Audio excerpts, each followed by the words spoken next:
4 মামলায় চিন্ময় দাসকে গ্রেফতার দেখানোর নির্দেশ আদালতের।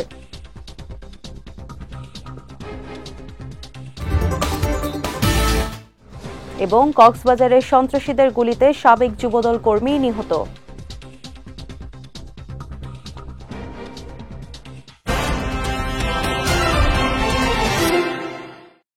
আসসালামু আলাইকুম। চট্টগ্রাম সংবাদে আমন্ত্রণ জানাচ্ছি আমি সিরাজুম মুনিরা বিলাসী। শুনছিলেন শিরোনাম, এবারে বিস্তারিত। চট্টগ্রামে পুলিশের কাজে বাধাসহ 4 মামলায় সনাতনী জাগরণ জোটের মুখপাত্র চিন্ময় কৃষ্ণ দাসকে গ্রেফতার দেখানোর আদেশ দিয়েছেন আদালত।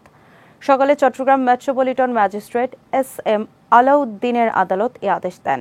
এ বিষয়ে আদালতের সহকারী পাবলিক প্রসিকিউটর মোহাম্মদ রায়হানুল ওয়াজেদ চৌধুরী জানান, কোতোয়ালি থানার পুলিশের কাজে বাধা, আইনজীবী ও বিচার প্রার্থীদের উপর হামলাসহ 4 মামলায় চিন্ময় দাসকে গ্রেফতার দেখানোর আবেদন করেন মামলার তদন্তকারী কর্মকর্তারা। আজ শুনানি শেষে মামলাগুলোতে তাকে গ্রেফতার দেখানোর আদেশ দেন আদালত। মামলার শুনানিকালে চিন্ময় দাসকে চট্টগ্রাম কেন্দ্রীয় কারাগার থেকে ভার্চুয়ালি যুক্ত করা হয়। তবে শুনানিতে চিন্ময়ের পক্ষে কোনো আইনজীবী উপস্থিত ছিলেন না। কক্সবাজারের মহেশখালীতে মামুন নামের সাবেক এক যুবদল কর্মীকে গুলি করে হত্যা করেছে সন্ত্রাসীরা। গতকাল মধ্যরাতে উপজেলার কালার মারছড়া ইউনিয়নের মারাক্কাঘোনা এলাকায় এ ঘটনা ঘটে। নিহতের স্বজনরা জানায়, পরিকল্পিতভাবে রাস্তায় ব্যারিকেড দিয়ে সিএনজি গাড়ি থেকে নামিয়ে মামুনকে গুলি করে স্থানীয় সন্ত্রাসীরা। পরে তাকে মারাক্কাঘোনা রাস্তায় ফেলে দিয়ে পালিয়ে যায়। এদিকে খবর পেয়ে ঘটনাস্থল থেকে গুলিবিদ্ধ অবস্থায় মামুনকে উদ্ধার করে বদরখালী জেনারেল হাসপাতালে নিয়ে যায় পুলিশ। পরে তাকে চট্টগ্রাম মেডিকেল কলেজ হাসপাতালে নিলে আজ ভোরে চিকিৎসক মামুনকে মৃত ঘোষণা করেন। অন্যদিকে এলাকায় আধিপত্য বিস্তার নিয়ে বিরোধের জেরে তাকে হত্যা করা হয়েছে বলে প্রাথমিকভাবে ধারণা করছে পুলিশ। চট্টগ্রামের চন্দনাইশে নদী পথে ভ্রাম্যমাণ অভিযান চালিয়ে অবৈধভাবে বালু উত্তোলনের দায়ে 2 জনকে কারাদণ্ড ও অবৈধ জাল দিয়ে মাছ শিকার করায় এক জেলেকে অর্থদণ্ড দিয়েছে উপজেলা প্রশাসন।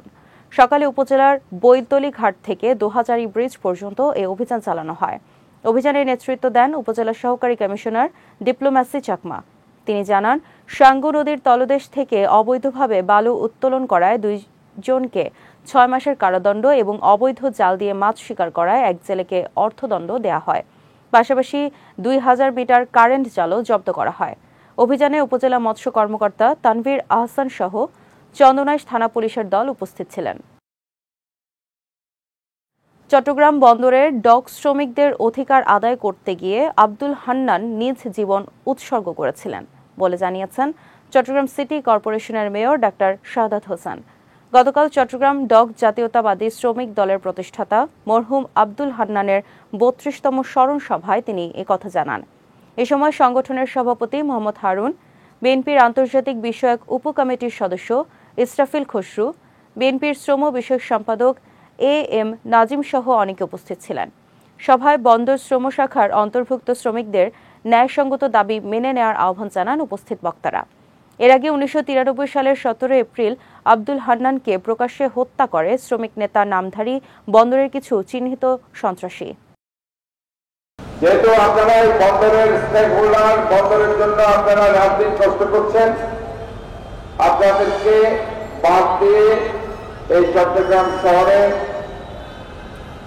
শুধু ভোটে নয়, চট্টগ্রাম শহরেও যাতে কোনো কিছু না হয় এটা দেখভাল করার দায়িত্ব আমাদের। আজকে নিউমোনিক কন্টেনার টার্মিনালের ব্যাপারে আমাদের স্পষ্ট জমা পড়ছে, এইটা যদি আমাদের শ্রমিকদের বিরুদ্ধে যায়, আমাদের এই ব্যাপারে সবাইকে এটার বিরুদ্ধে সোচ্চার এবং ঐক্যবদ্ধ থাকতে হবে। চট্টগ্রামের আনোয়ারায় মোহাম্মদ আরাফাত নামের এক যুবকের ঝুলন্ত মরদেহ উদ্ধার করেছে পুলিশ। গতকাল উপজেলার কালাবিবির দিঘি রাজু কলোনির একটি বাসা থেকে মরদেহটি উদ্ধার করা হয়। বিষয়টি নিশ্চিত করে আনোয়ারা থানার ভারপ্রাপ্ত কর্মকর্তা মোহাম্মদ মনির হোসেন জানান, কলোনির এক ভাড়া বাসায় আরাফাতের ঝুলন্ত মরদেহ জ্বালানা দিয়ে দেখতে পেয়ে পুলিশকে খবর দেয় স্থানীয়রা। পরে দরজা ভেঙে মরদেহটি উদ্ধার করে ময়নাতদন্তের জন্য চট্টগ্রাম মেডিকেলের মর্গে পাঠানো হয় বলেও জানিয়েছে পুলিশ। চট্টগ্রামের 2 নম্বর জালালাবাদ ওয়ার্ড বিএনপির নেতাদের বিরুদ্ধে মিথ্যা মামলা দেওয়ার প্রতিবাদে বিক্ষোভ মিছিল ও প্রতিবাদ সমাবেশ করেছে বায়েজিদ থানা এবং 2 নম্বর জালালাবাদ ওয়ার্ড বিএনপি ও অঙ্গ সংগঠন। বায়েজিদ থানা বিএনপির সাবেক সহসভাপতি মামুন আলমের সভাপতিত্বে কর্মসূচিতে উপস্থিত ছিলেন মহানগর বিএনপির সদস্য এস.এম. আবুল ফয়েজ, বায়েজিদ থানা বিএনপির সাবেক সভাপতি আব্দুল্লাহ আল হারুন সহ অনেকে।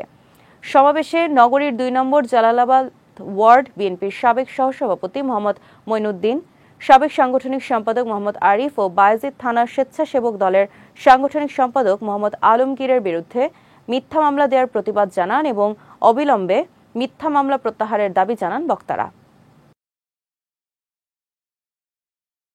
চট্টগ্রামের হাজিদের সেবায় হজ প্রশিক্ষণ ও কর্মশালার আয়োজন করেছে হজ কাফেলা দারুল ইমান ইন্টারন্যাশনাল ট্রাভেলস অ্যান্ড ট্যুরস। গতকাল নগরীর মুরাদপুরের সুগন্ধা ব্যাংকুয়েট হলে এই কর্মশালা অনুষ্ঠিত হয়। ৫ শতাধিক হাজির উপস্থিতিতে প্রতিষ্ঠানের চেয়ারম্যান মহিউদ্দিন হেলালি হজের বিভিন্ন নিয়মাবলী ও করণীয় বিষয়ে প্রশিক্ষণ দেন। দারুল ইমান ইন্টারন্যাশনাল ট্রাভেলস অ্যান্ড ট্যুরসের স্বত্বাধিকারী জালাল উদ্দিনের সভাপতিত্বে কর্মশালায় উপস্থিত ছিলেন পটিয়া মাদ্রাসার প্রধান মুহাদ্দিস শামসুদ্দিন জিয়া, বায়তুল মোকাররমের পেশ ইমাম মুহিবুল্লাহ বাকি, দারুল উলুম কামিল মাদ্রাসার মুহাদ্দিস আহমদুর রহমান সহ অনেকে। সম্প্রতি চট্টগ্রামের রাউজান পৌরসভা এলাকায় হিন্দু সম্প্রদায়ের ৭ পরিবারের বসত ঘর ভাঙচুর ও মারধরের ঘটনার প্রতিবাদে এবং সন্ত্রাস, চাঁদাবাজি ও নৈরাজ্য সৃষ্টিকারীদের গ্রেফতারের দাবিতে বিক্ষোভ মিছিল ও প্রতিবাদ সভা অনুষ্ঠিত হয়েছে। গতকাল রাউজানের মুন্সিরঘাটা স্বাধীনতা স্মৃতি স্তম্ভ চত্বরে সম্প্রীতি পরিষদের উদ্যোগে এসব কর্মসূচি অনুষ্ঠিত হয়।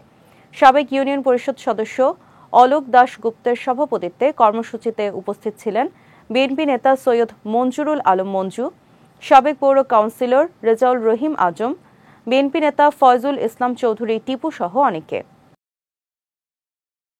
চট্টগ্রামে নানা আয়োজনের মধ্য দিয়ে ইঞ্জিনিয়ার ইনস্টিটিউশন অব বাংলাদেশ আইইবির ৭৭তম প্রতিষ্ঠা বার্ষিকী ও ইঞ্জিনিয়ার ডে পালন করা হবে বলে জানিয়েছেন সংগঠনের চট্টগ্রাম কেন্দ্রের চেয়ারম্যান মনজারে খোরশেদ আলম। সকালে আয়োজিত সংবাদ সম্মেলনে একথা জানান তিনি। বলেন, রক্তদান কর্মসূচি, বিনামূল্যে মেডিকেল ক্যাম্প, জুলাই-আগস্ট গণঅভ্যুত্থানে আহতদের সহায়তা সহ জাতীয় পতাকা ও আইইবি পতাকা উত্তোলনের মধ্য দিয়ে 2 দিন ব্যাপী এই আয়োজন পালিত হবে। এছাড়া অনুষ্ঠানে উপস্থিত থাকবেন চট্টগ্রাম সিটি কর্পোরেশনের mayor doctor Shahadat Hossain, Chittagong press ক্লাবের সদস্য সচিব জাহিদুল করিম কোচি, সিডিএ চেয়ারম্যান প্রকৌশলী মোহাম্মদ নুরুল করিম সহ অনেকে।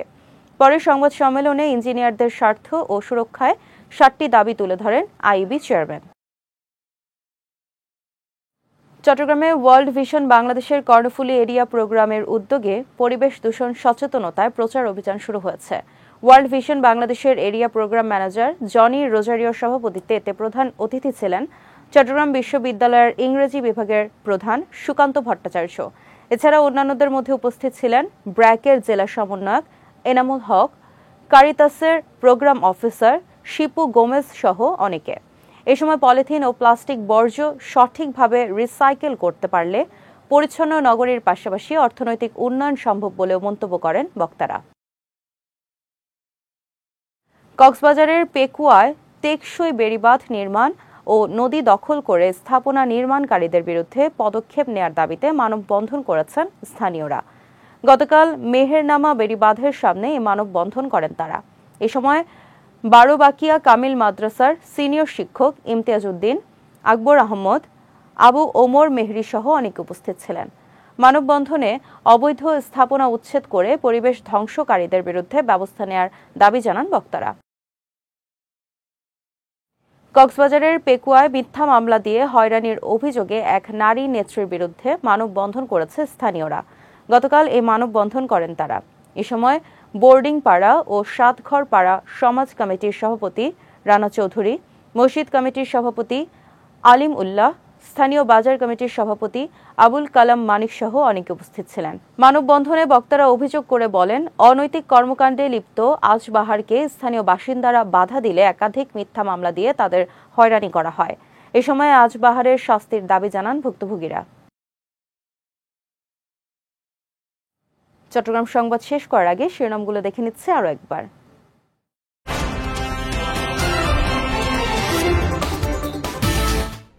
চার মামলায় চিন্ময় দাসকে গ্রেফতার দেখানোর নির্দেশ আদালতের।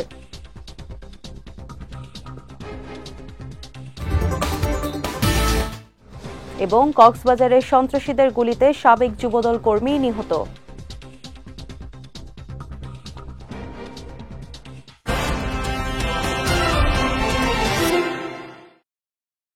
চট্টগ্রাম সংবাদ শেষে আজকের মতো আমি সিরাজুম মুনিরা বিলাসী আপনাদের কাছ থেকে বিদায় নিচ্ছি। রাত 9টায় আমাদের পরবর্তী বিজয়ের রাতের সংবাদ দেখার আমন্ত্রণ রইল। এছাড়াও আজকের চট্টগ্রাম সংবাদের ভিডিও দেখতে পারেন আমাদের ইউটিউব এবং ফেসবুক পেজে। আমাদের ইউটিউব হলো youtube.com/bijtvofficial এবং আমাদের ফেসবুক পেজ হলো facebook.com/bijtvlimited। এতক্ষণ সঙ্গে থাকার জন্য ধন্যবাদ সবাইকে।